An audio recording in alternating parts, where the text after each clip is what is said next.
옆에 계신 분들과 평화 인사를 나누겠습니다. 주님의 이름으로 평안을 빕니다. 잘 오셨습니다.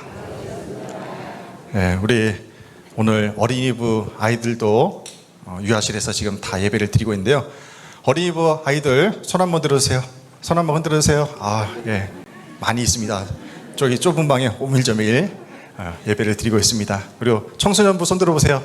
청소년부도 많이 있고 청년부도 손 들어보세요.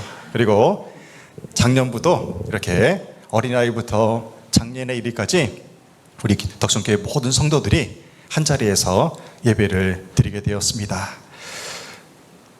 어린아이들이 어려서부터 선교하는 것을 알기를 원해서 오늘 이렇게 이례적으로 함께 아이들도 파송예배에 참여하게 했습니다. 우리 개신교회의 세계 선교는 1793년 영국의 윌리엄 캐리 선교사가 인도 땅에 발을 내딛는 순간부터 세계 선교가 시작이 되었습니다. 이 윌리엄 캐리 선교사가 마음에 품은 두 가지 비전이 있었습니다. 첫 번째 비전은 뭐냐면요, 하나님을 위하여 위대한 일을 기대하라는 것입니다. 두 번째 비전은 하나님을 위하여 위대한 일을 시도하라는 것입니다. 이 두 가지 비전을 품고 미지의 땅, 한 번도 가보지 않았던 그 인도 땅에 발을 내딛음으로 세계 선교가, 개신교의 세계 선교가 시작이 되었습니다. 윌리엄 캐리 선교사의 위대한 이 비전이 우리 덕성교회의 큰 비전이 되기를 간절히 소망합니다. 우리가 신앙생활하면서 전도와 선교라는 용어를 자주 사용합니다. 근데 전도와 선교의 용어가 달라요. 그런데도 우리는 이 전도와 선교라는 용어를 혼동하며 사용할 때가 많이 있습니다. 전도란 무엇입니까? 전도란 같은 언어, 같은 문화권에 속한 사람들에게 복음을 전하는 것이 전도입니다. 그리고 선교란 뭐냐면 다른 언어, 다른 문화권에 속한 사람들에게 복음을 전하는 것을 가리켜서 선교라고 합니다. 질문합니다. 덕성교회 교인들이 대한민국 국민들에게 복음을 전하면 이게 전도일까요? 선교일까요? 선교요? 전도죠, 전도. 같은 문화, 같은 언어권의 사람들에게 복음을 전하니까 전도입니다. 그럼 또다시 덕성교회 교인들이 태국에서 복음을 전하면 이것은 전도일까요? 선교일까요? 네, 이게 선교가 되는 거예요. 왜냐하면 다른 문화, 다른 언어권에 복음을 전하기 때문에 이것은 선교가 되는 것입니다. 근데 우리나라가, 우리 교회에서 잘못 사용하는 용어들이 많죠. 스포츠 선교위원회, 그리고 등산 선교위원회, 이렇게 선교위원회를 많이 붙이는데요. 우리가 외국에 나가서 스포츠 하는 거 아니잖아요. 그죠? 그러니까 전도회라는 하는 것이 맞다는 것입니다. 하나님이 우리에게 주신 비전의 말씀을 함께 봉독하겠습니다. 사도행전 1장 8절 말씀입니다. 함께 봉독합니다. 오직 성령이 너희에게 임하시면 너희가 권능을 받고 예루살렘과 온 유대와 사마리아와 땅끝까지 이르러 내 증인이 되리라 하시니라. 아멘. 하나님이 우리에게 주신 비전이 있어요. 그 큰 비전이 뭐냐면요, 바로 땅끝까지 이르러 주님의 증인이 되라는 것입니다. 예수님의 마음은 예루살렘에 머물지 않았어요. 땅끝에 있었다는 것입니다. 그래서 땅끝까지 이르러 주님의 복음을 증거하는 것이 우리의 사명인 것입니다. 예수님이 언제 다시 오신다고 했습니까? 성경에서 복음이 세계 만방에 선포될 때 주님이 재림주로, 심판주로 다시 오신다고 했어요. 그래서 우리가 살아생전에 주님을 빨리 보고 싶다면요, 이 복음이 세계에 빨리 증거되는 것이 한 방법이 됩니다. 그렇다면 하나님의 증인된 우리가 무엇을 증거해야 됩니까? 무엇을 증거해야 돼요? 우리가 태국 선교지에 가서 두 가지 복음을 제시할 거예요. 두 가지 인사말을 할 것입니다. 그 첫 번째가 뭐냐면요, 따라해 볼까요? 뿌라짜우 쏭나쿤. 힘들죠? 이거 외우는데 한 달 이상 걸렸어요. 뿌라짜우 쏭나쿤. 태국말이 굉장히 어렵습니다. 이게 하나님은 당신을 사랑하십니다. 이 뜻이에요. 여러분들 현수막에 있는 이 위에 있는 정체모를 글씨가 바로 뿌라짜오 송나쿤이에요. 하나님은 당신을 사랑하십니다. 그 두 번째 인사가 뭐냐면 따라해 볼게요. 쫑쯔아 뿌라예수. 네, 힘들죠? 예수 믿으세요 뜻이에요. 이 두 가지 인사말을 여러 군데에서 할 거예요. 학교에 가서도, 시장에 가서도, 교회에 가서도 만나는 사람들마다 이 두 가지 인사말을 할 것입니다. 여기에 복음의 메시지가 함축되어 있습니다. 우리가 증거할 것이 무엇입니까? 하나님이 세상을 이처럼 사랑하사 독생자 예수 그리스도를 이 땅에 보내셔서 십자가에서 죽기까지 인류를 구원하시려고 사랑하신 것입니다. 그리고 그 주님을 믿는 자마다 구원을 얻게 되는 것입니다.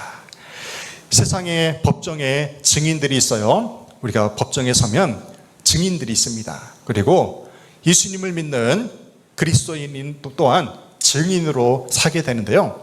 세상 법정의 증인과 주님의 증인된 우리의 증언이 다르다는 것입니다. 세상의 증인은요, 말로만 증언하면 끝나요. 하지만 우리 그리스도인들은요, 행동으로 증거해야 된다는 것입니다. 행동으로. 그것이 차이가 있다는 거예요.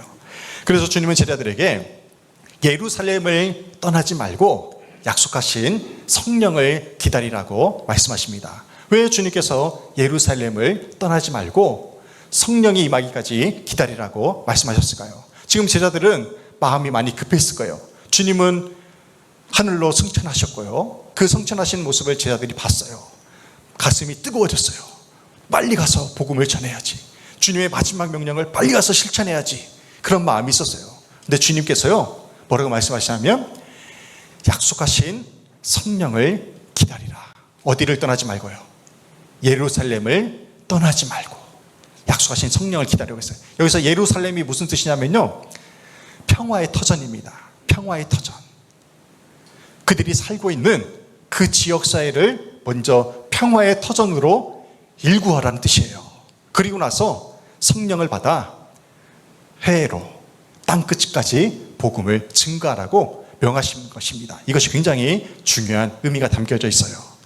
우리가 살고 있는 이 삶의 자리를 평화의 터전으로 만들 수 없다면 해외에 나가서 복음을 전한다 해도요, 그것이 오래가지 못한다는 것입니다.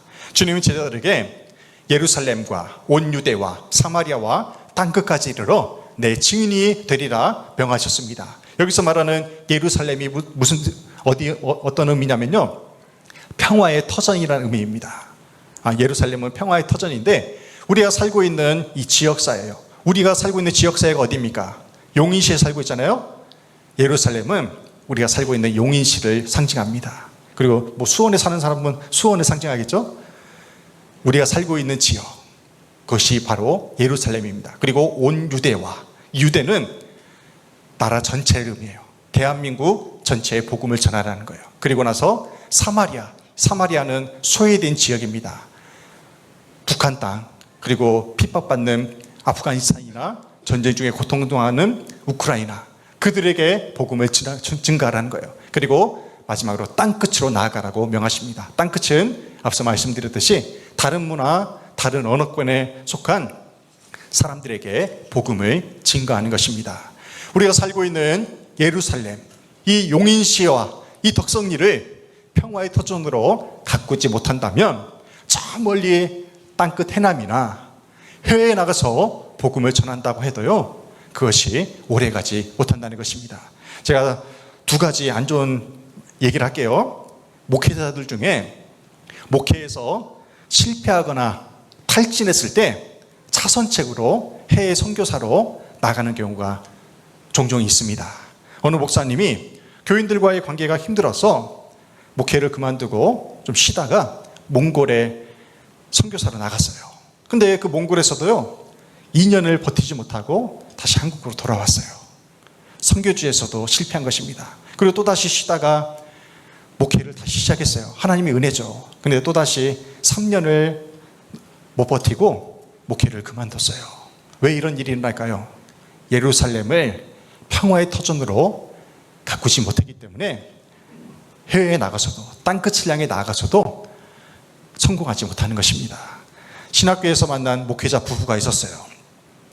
신학교에서 사랑해가지고 결혼했는데 한국에서 부교역자로 같이 목회 사역을 하다가 부부싸움이 잦은 거예요. 그 소리가 바깥으로 나가니까 쫓겨났어요. 그래서 어디 갈 데가 없잖아요. 그래서 이 부부가 선교사 훈련을 받고 필리핀으로 선교사로 파송받아 나갔어요. 근데 거기서도 시끄러워요. 한국에서 싸우는 사람이 필리핀 가서 안 싸우겠습니까? 거기서 또 싸운 거예요. 그리고 또 돌아왔어요. 근데 필리핀에서 이혼을 한 거예요. 한국에서 다시 목회를 하는데도 또다시 목회를 그만두게 되더라고요. 왜 그러겠습니까?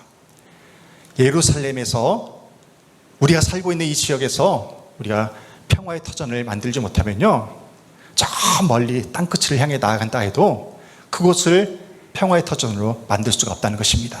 그래서 우리가 살고 있는 이 지역사회를, 우리가 살아가는 삶의 자리를 예루살렘으로, 평화의 터전으로 만드는 것이 중요합니다. 지금으로부터 135년 전에 언더우드 아펜젤러 선교사가 조선 땅에 첫 발을 내디딘 지 100년도 채 되지 않아서 기적이 일어납니다. 그 기적이 뭐냐면요, 우리나라에 복음이 심겨진 지 100년도 되지 않아서 국민의 4분의 1이 예수를 믿게 되는 놀라운 기적이 일어납니다. 할렐루야.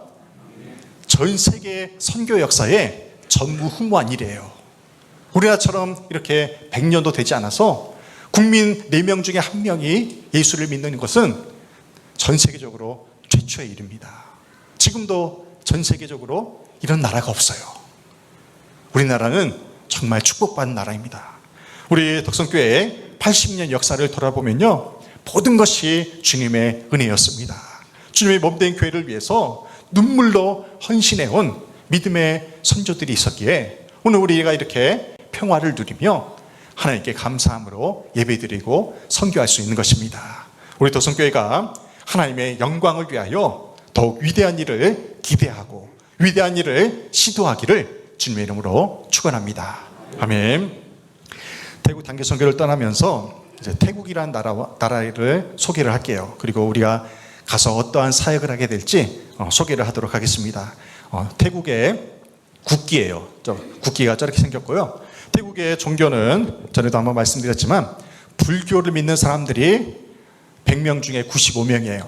불교 국가입니다. 그리고 이슬람이 4%나 돼요. 이슬람이요, 지금 동남아를 중심으로 엄청나게 세력을 키워가고 있어요. 특히 그 동남아 지역의 섬 지역을 갉아먹고 있어요.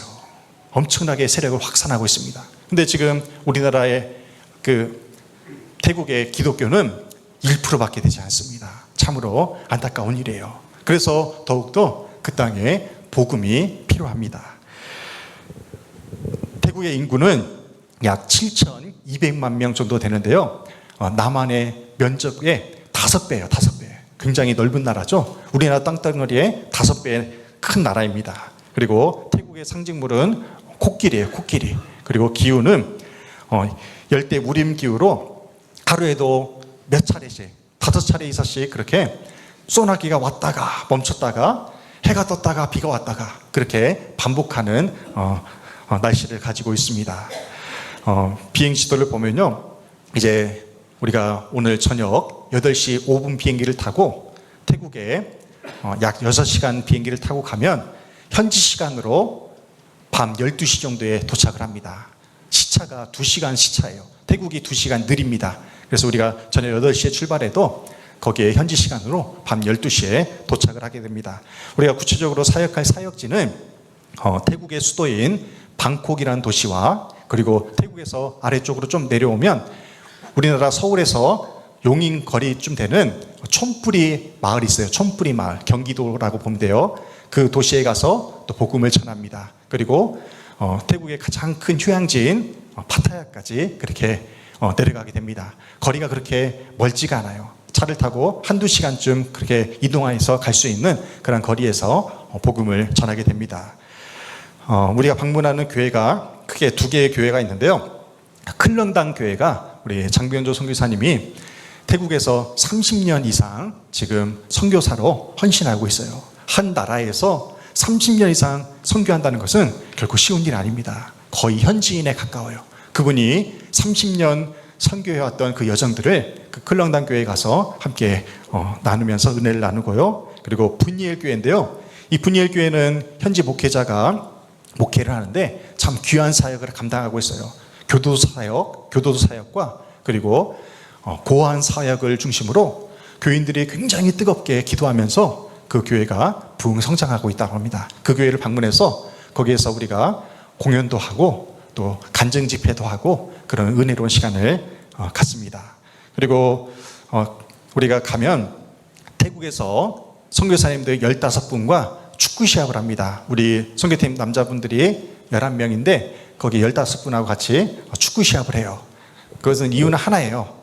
운동하면서 함께 이제 우리가 식사 대접을 하면서 우리 기장교단뿐만 아니라 초교파적으로 그렇게 모이는 선교사님들의 선교 여정을 함께 듣는 귀한 시간이 될 줄로 믿습니다. 그래서 우리가 식사도 대접하고 여력이 되면 여비도 좀 드리려고 해요.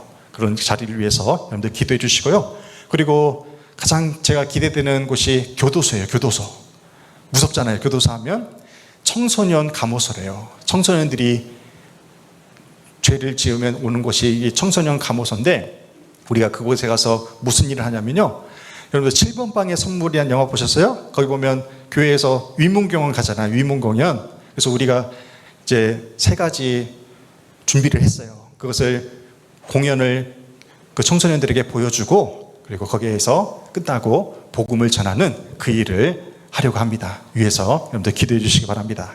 그리고 이제 재래시장을 방문해 가지고 우리 선교팀이 3계조로 나눠서 이 2가지 인사할 거예요.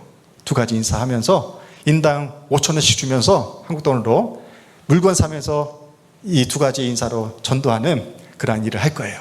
위에서 기도해 주시고요. 그리고 초등학교 전도 사역을 하는데요. 굉장히 학교가 큰 학교예요. 태국에서. 그래서 학생들이 한 200명 그리고 교사가 20명 모인대요. 그래서 아이들 수업하기 전에 우리가 가가지고 거기서 공연을 보여주고 우리가 준비한 선물과 복음을 전하는 그런 사역을 감당합니다. 위에서 기도해 주시고요. 그리고 수장시장을 가는데요. 수장시장에서 마찬가지예요. 태국의 유명한 관광지거든요.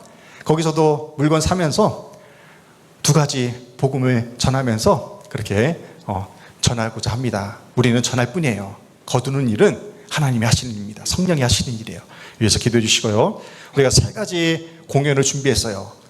2019년도에 필리핀 단교 선교 갈 때는 우리 학생들이 몸 찬양을 준비했었는데 이번에는 3가지를 준비했어요. 우리나라를 알릴 수 있는 그러한 문화를 가지고 오라고 하더라고요. 장교연 선교사님이. 그래서 우리나라 고유의 춤인 부채춤을 준비했어요. 그리고 태권도 유명하잖아요. 우리 아이들이요 다 유단자. 태권도 4단, 3단, 2단, 1단 다 그래요. 네. 다리는 왜 이렇게 안 올라가는지. 아무튼 이 학생들이 아무튼 그 태권도로 우리 문화를 알릴 거예요. 그리고 마지막에 축복송을 한국말과 태국어로 함께 준비를 했습니다. 이렇게 해서 복음을 전하고자 해요. 여러분들 위해서 기도해 주시기 바랍니다. 태국은 앞서 말했듯이 비가 많이 옵니다. 그래서 비가 오는 중에도 오가는 길 안전을 시켜주시고 또한 사역하는 그 일에서 우리가 오직 성령의 나타나심과 능력으로 복음을 전할 수 있도록 여러분들 기도해 주시기 바랍니다. 기도하겠습니다. 하나님 아버지 감사합니다. 오늘 뜻깊은 날을 맞이하여 어린이부터 작년의 일까지 이렇게 한 자리에 모여서 하나님께 태국 단기선교 파송예배로 드리게 하시니 감사를 드립니다. 선교는 주님의 명령입니다. 주님의 가장 큰 대의명령을 지키고자 우리가 그동안 해외 선교를 보내는 선교를 해왔습니다. 물질을 보내며 기도를 보내왔습니다. 이제는 우리가 4불 6일간의 짧은 시간이지만 직접 나아가서 복음을 증가하고자 합니다. 이 일에 17명의 선교단원들 뿐만 아니라 덕성교회 모든 170명의 모든 교우들이 함께하는 선교가 되게 하여 주시옵소서. 주님이 눈동자같이 지켜 보호해 주시고 주님의 날개 그늘 아래 평안히 거할 수 있도록 붙잡아 주시사 모두가 안전한 선교 여정이 될 수 있도록 인도하여 주시옵소서. 예수님의 이름으로 기도드립니다. 아멘.